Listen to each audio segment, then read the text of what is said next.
Hello, I recently made, in the previous video, the Yusynth ladder filter based on the Moog ladder filter, and it turned out really good. I love the sound of it. Sorry, at the end of that video I just carried on playing and playing and the camera ran out, but it did handle bass sounds and things just nicely. Now then, what I'm going to do in this video is make the Steiner VCF. Again, that is from Yusynth, and all the information is online, all the schematics, drawings, the whole lot. It's all there, already done for you. Now the thing with this one, it only uses one TL074 and a couple of BCE 547s, a few generic components, and that's it. So it should be a little bit simpler to make. So what I've done is, as you can see here, these you buy on Amazon or anywhere basically. And they're the little circuit boards that I showed you in the previous one. And you kind of get a stack of all different sizes and shapes and things. This one's got 6 by 28. But I'll cut to the chase. This is the circuit diagram for the Steiner VCF. And this almost is the right size. So again, I'm not going to bother making a circuit board, etching, or CNCing or anything else like that. I'm just going to do it all on here and copy the diagram on the back exactly as you see it there. So I'm going to put in the components as in, let's show you this page, this picture of the components. All this is on the Yusynth website. So the TL074, for example, I'll randomly drop that there. That's about right, it's close enough. And drop the components in one by one, tick them off as I put them in, and flip it over and use this to connect them. But obviously I'm going to do one at a time and then mark off one at a time. And then see what this one sounds like, because the ladder filter is pretty amazing really. I do tend to, when I take something apart that is unrepairable, I do tend to try and strip off a lot of the components. I've got drawers and drawers full of old components going back 40 years or more. So I'm a little bit mean, but why not if you can use them again? 105, 103, that's 10k. 102, that's a 1k. Right, so I've got a 1k, I need a 2k. 1k. 2k2 is 2.2k. Close, but no cigar. 1k. These are better because you can do sort of 10 turns on that or more, and it's a lot more sort of gradual, so you can tune those much better than these. These you've only got so much of a turn on, and these you go round and round for ages. So we've got a 1k one there, and we've got a 2k one there. You'd think I'd just made this up, don't you? Just check, 103. So what basically happens on the side of these pots and other resistors and things like that, I'll just try and give a little information that you probably already know anyway, but some of you guys might not. So if you want a 1k, that would be a 1, a 0 and a 2. And a 2k would be a 2, 0 and 2. The reason for that is you've got your 1, and then you've got a 0, and then you've got 2 more zeros. That makes 1,000, therefore 1,000 is a k, so that's a 1k pot. 102.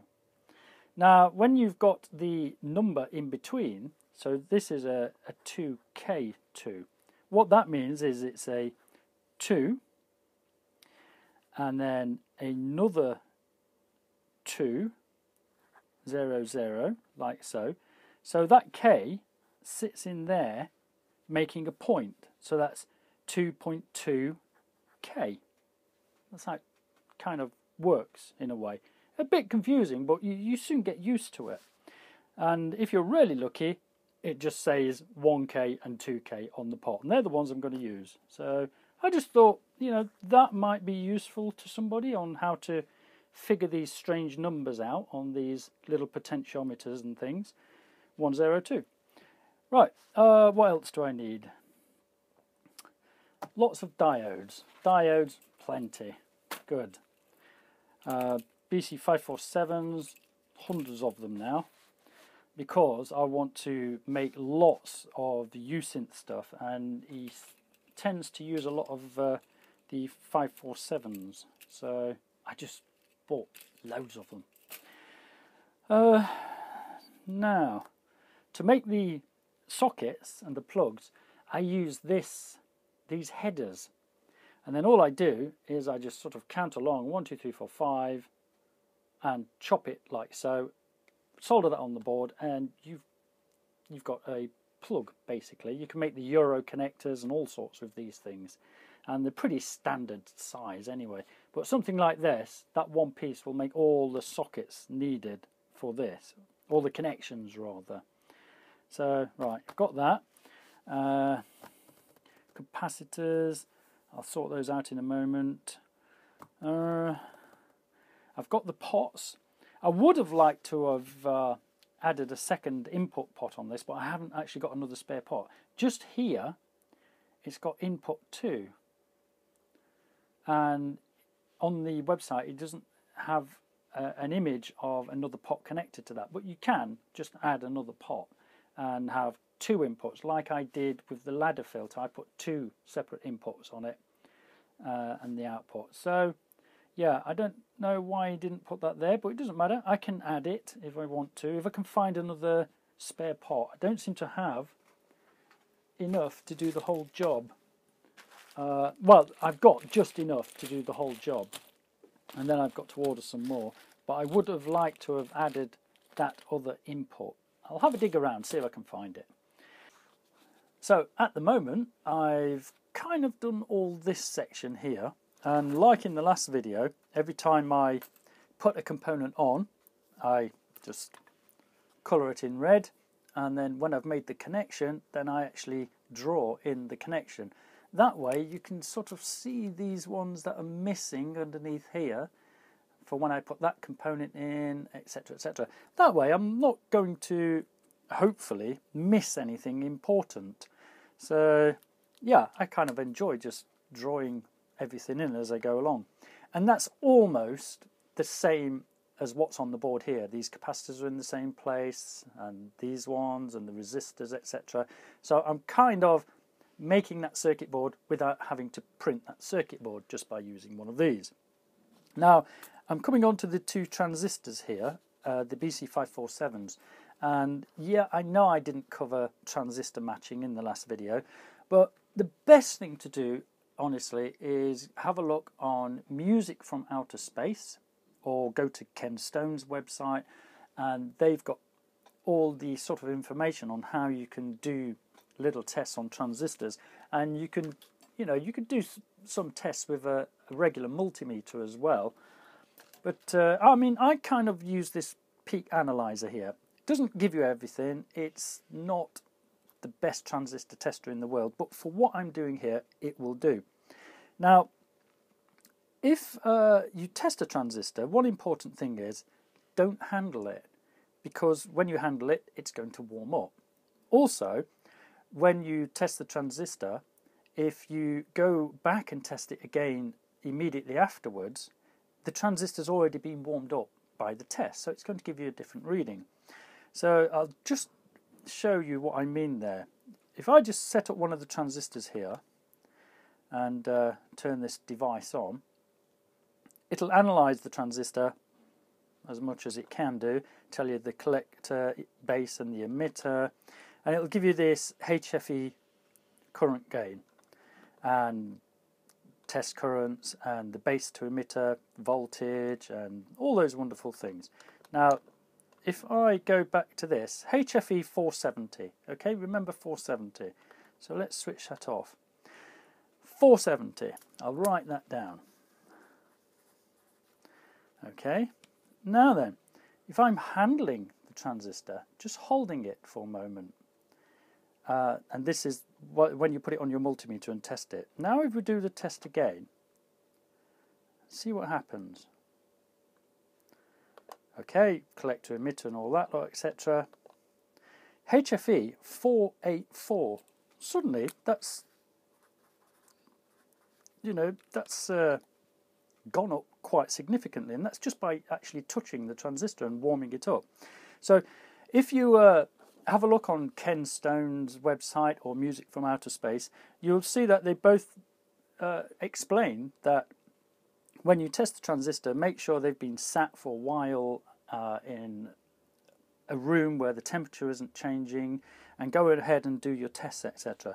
But yeah, this is just my quick and easy way of testing the transistors for kind of matching, but it's not absolutely perfect. So please don't put in the comments, oh, you should do this and you should do that. I know, but for this purpose, this is good enough for me. Okay, the final board. Yes, a few of the components are not in the same place again, but underneath they're wired the same. I just had to kind of place a few bits and pieces around. This capacitor is a lot bigger than the one on the board here. I'll try and get that in focus. And obviously I've used these longer trim pots, so that didn't work out exactly the same. But yeah, a few minor changes, shift a few pieces around, but like I say, as long as you go along, you're ticking off and colouring in all the components. This is the last one that I've just placed in, and that is connected to, yeah, all that lot. So I'll look on here and see there's nothing else to do. This doesn't need to be done. That's for a different, that's for 2SC1583 if you want to place that there. But other than that, it looks to me that I think everything has been done, hopefully. I've done that ground as well. So, right. I'm not going to test it yet until I've built the actual casing for it and put all the potentiometers and things on there. Then I can plug all the bits in and test it, and hopefully it should be okay. I've just realised I can actually use exactly the same template as the ladder filter, only what I'll do, I'll have just the one input which is on this Steiner filter, and I'll use the bottom hole for the low pass, high pass, band pass switch. Put that one in there and everything else should be okay. So I'm going to just remark exactly the same holes in the same places as the ladder filter that I made in the previous video.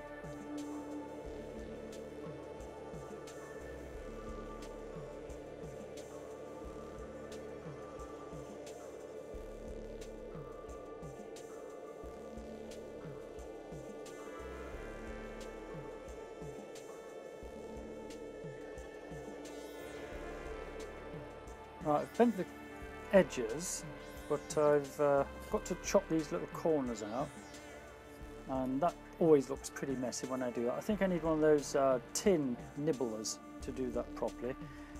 Anyhow, I just thought I'd show you, because some people have asked. This is the device or machine that I purchased, and it's a 3-in-1 sheet metal machine. It's really, really heavy. I keep it under the desk and I get on my hands and knees to actually use it. I can't get it on the table on my own. It's so heavy. But yeah, that kind of cuts the metal, bends the metal and rolls it as well if you wish. But yeah, people asking for that. There's plenty of these made by other manufacturers on Amazon and things, but they're really, really heavy. But you know, they make such a nice, neat job of these edges and the cut and everything. I used to spend so much time cutting and doing aluminium, and you'd never get a completely straight line, and then doing that bend is almost impossible without having some device to do that. Now, moving on, I also make these little things. Now, it's just a bit of scrap aluminium, but they're really handy because if you can line them up, the holes for a couple of jack plugs, and you kind of work it out. Hopefully I might have worked this one out.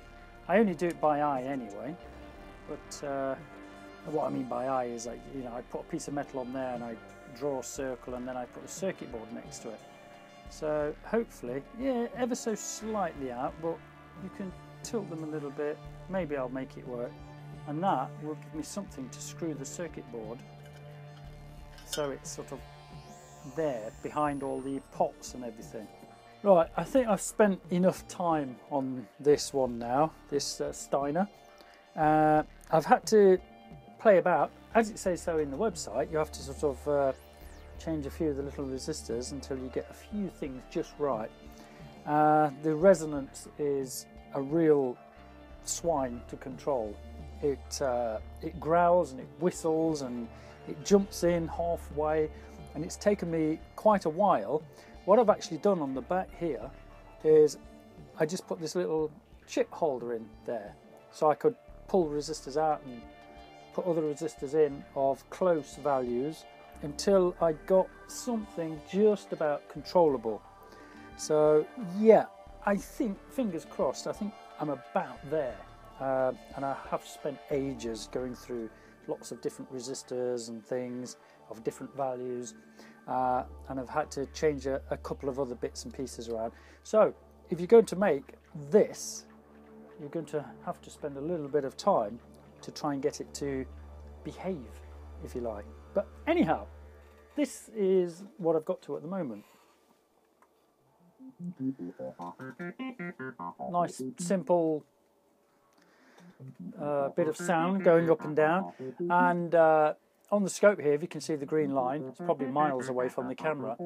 I've got a 5-second sine wave that goes up and down, and that's going into the control level just to control the Steiner. There you go, finally completed. That's the Yusynth Steiner Parker VCF, and all the information about it is on the Yusynth website, and all the schematic diagrams and everything is all there for anybody to make. So yeah, go ahead and make one if you want. Now then, I'll give you a little clue as to what it sounds like, hopefully. I just personally think it's as good as the ladder filter, but it has its own different quirkiness things about it.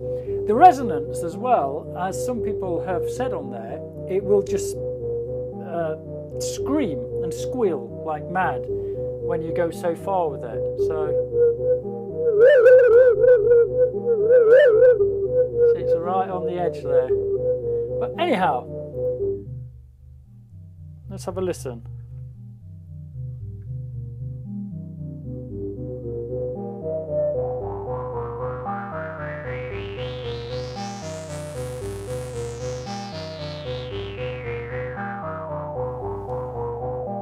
That's through the low pass filter. A little bit of control.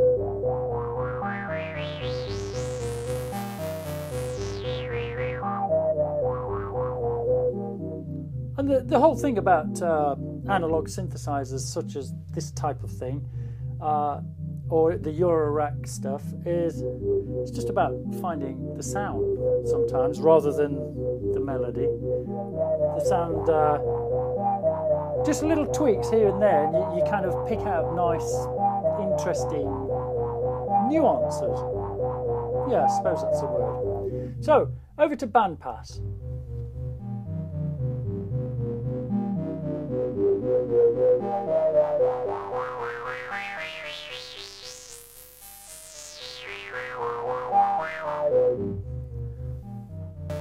High pass.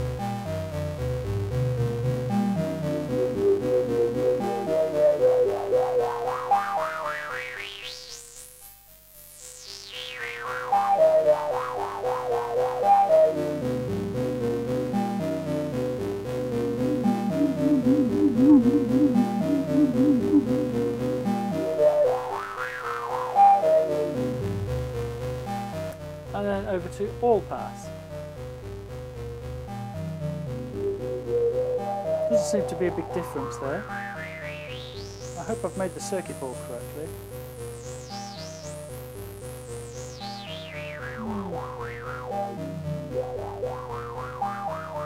Right, back to the bandpass.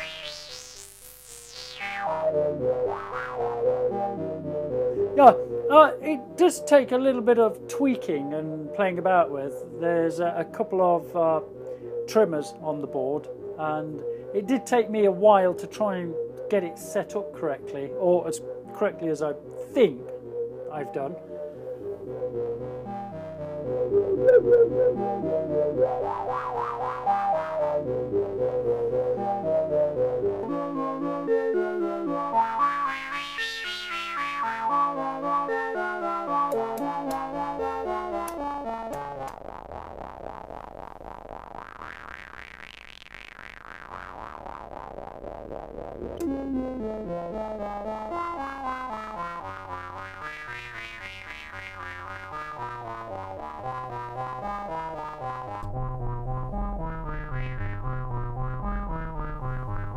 That's nice, there's a nice deep thud happening there.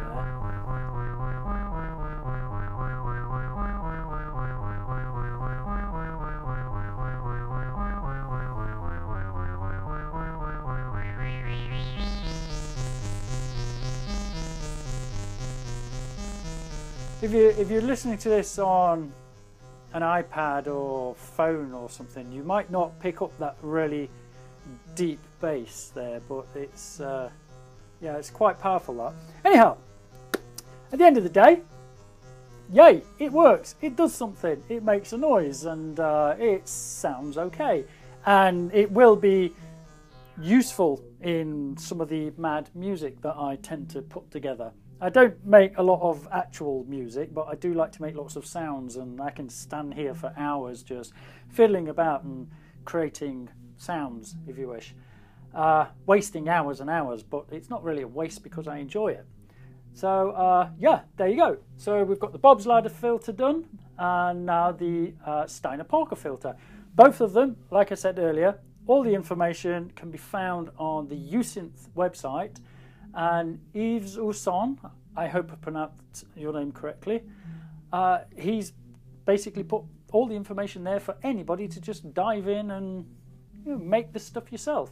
And these ones in the top panel here as well are actually working on a Yusynth power supply. I mean, this down here is 15 and minus 15 and 0. This is plus 12, minus 12 and 0. So you can make these obviously smaller to fit into Yusynth racks and everything. But this whole panel at the top is Yusynth powered, not 15 volt powered. Anyhow, I won't ramble on anymore. Thank you very much for watching, and I've still got some more spaces to fill in. I'm just trying to figure out what I might want to make and put in there. I'm going to have another dig around the Yusynth website and, I don't know, pick another project to do. So, thanks very much for watching. All the best. Bye-bye.